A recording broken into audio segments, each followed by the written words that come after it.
परम पूज्य स्वामी जी महाराज के चरणों में कोटि कोटि प्रणाम।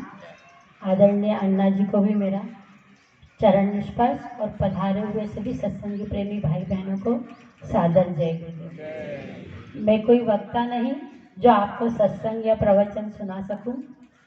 मैं तो यहाँ जो सेवादार हैं उन सभी के चरणों की धूल के कण के बराबर भी नहीं, पर हमारे आदरणीय अध्यक्ष महोदय की ये इच्छा थी कि मैं कुछ दो शब्द आपके सामने रखूं। पहले तो मैं अपनी गलतियों की सबसे क्षमा मांगना चाहती हूँ। यहाँ जो साफ सफाई स्वच्छता के लिए हम जो बोलते हैं, हमारे इंदौर के सभी प्रेमी, बाहर की आई हुई सभी संगत को अगर मेरे वचन से या वाणी से किसी को दुख पहुंचा हो तो उसके लिए मैं सबसे कान पकड़ के हाथ जोड़ के माफ़ी मांगना चाहती हूँ अगर आपको मेरी किसी बात का बुरा लगा।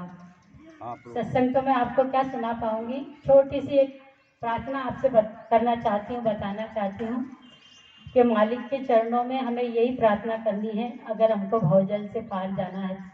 भवजल नदी भयावनी किस विध उतरूं पार, स्वामी मेरी अरज है ये सुनिए बारंबार। अगर हमको इस भवजल से पार जाना है तो हमें अपने मालिक से, अपने सद्गुरु से ये प्रार्थना करनी है और उन्हें आगे रखना, तभी हम इस भवजल से पार हो पाएंगे।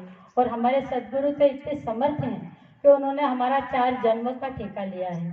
तो 4 जन्मों का कैसा लिया है कि एक जन्म गुरु भक्ति कर, दूजे में गुरु नाम, और तीजे में है मोक्ष पद, और चौथे में निज धाम। तो बाबा जी ने हमारे 4 जन्मों का ठेका लिया है, पर उन्होंने ये भी बोला कि बच्चों अगर तुम इसी जन्म में अगर सच्ची लगन से ध्यान भजन और सुमरन करोगे तो मैं तुम्हें इसी जन्म में यहाँ से लेकर चलूँगा। तो इसी बात को लेकर के मैं आपको एक छोटी सी कहानी सुनाना चाहती हूँ। जो लोग ध्यान भजन करते हैं उनकी तो नैया मालिक पार कर ही देंगे, पर जो लोग नहीं करते हैं उनके लिए एक छोटी सी कहानी आपको बताना चाहती हूँ। कबीर साहब के समय का वाकया है।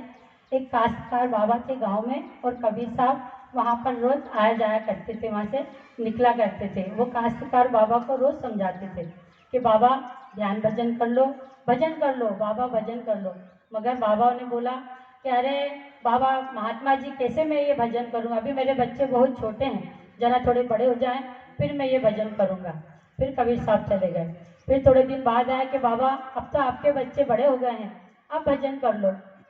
बाबा ने बोला कि अरे महात्मा जी अभी कैसे भजन कर लूँ, अभी तो मुझे इनकी शादी ब्याह करना है, जब इनकी शादी ब्याह हो जाएगी तब मैं भजन करूँगा। फिर कबीर साहब चले गए। फिर थोड़े दिनों बाद आए कि बाबा अब तो भजन कर लो, अब तो तुम्हारे बच्चों की शादी ब्याह भी हो गई है। तो बाबा ने कहा कि नहीं, अभी नाती पोतों को देखना है, मुझे उनको खिलाना है, पहले उनको खिला लूँ फिर भजन करूँगा। फिर थोड़े दिन बाद कबीर साहब आए कि बाबा अब तो भजन कर लो, अब तो नाती पोते भी हो गए हैं आपके। तो बाबा ने कहा कि अरे महात्मा जी अभी नाती पोते हो गए, इनका सुख ले लिया, अब ये सब जने सो जाते हैं तो घर की रखवाली कौन करे, तो मैं यहाँ का चौकीदारी करता हूँ, ये जरा देख लूँ फिर मैं भजन करूँगा। फिर कबीर साहब चले गए। थोड़े समय तक कबीर साहब आए नहीं और बाबा का शरीर छूट गया। जब बाद में कबीर साहब आए और पूछा कि भाई यहाँ जो बाबा रहते थे वो बाबा कहाँ गए, तो लोगों ने बताया कि बाबा का तो शरीर छूट गया।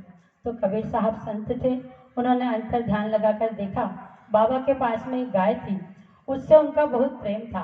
तो कहते हैं जहाँ आशा तहाँ वासा। बाबा का जब शरीर छूटा तो वो गाय के गर्भ में आ गए, बैल के जन्म में उनका बैल का जन्म हुआ। कबीर साहब गाय के पास गए और कान में बोला कि बाबा मैं तुमको वो समझाया, बहुत बोला कि आप भजन कर लो, पर आपने भजन नहीं किया, भजन नहीं किया और अब देखो आपको किस योनि में आना पड़ा। तो बैल का जन्म हुआ और कहते हैं कि मांस कटा बोटी बिकी, माफ करना, बैल के जन्म, बाबा का जन्म बैल के रूप में हुआ तो उस योनि में उनको बहुत तकलीफ हुई। जय जय गुरुदेव।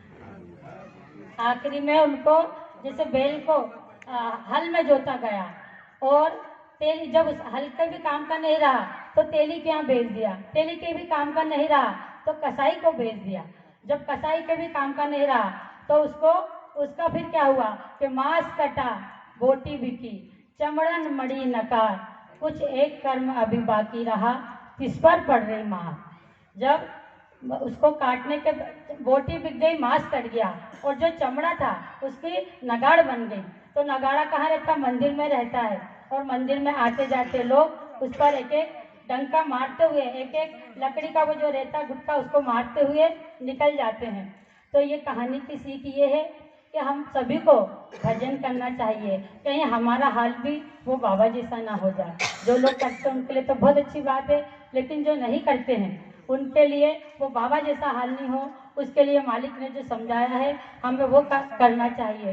बाबा जी ने बोला कि बच्चों, तुम झूठा करो, सच्चा मैं कर दूंगा, तुम एक करो तो 0 मैं लगा दूंगा। तो हमारे गुरु तो इतने दयालु हैं, फिर हमको किस बात का डर है? हमें सत्संग में आते जाते रहना चाहिए, ध्यान भजन करते रहना चाहिए। अगर मेरे कहने सुनने में कोई भूल चूक हो गई हो तो मुझे छोटा बच्चा समझकर माफ कर दे। जय गुरु।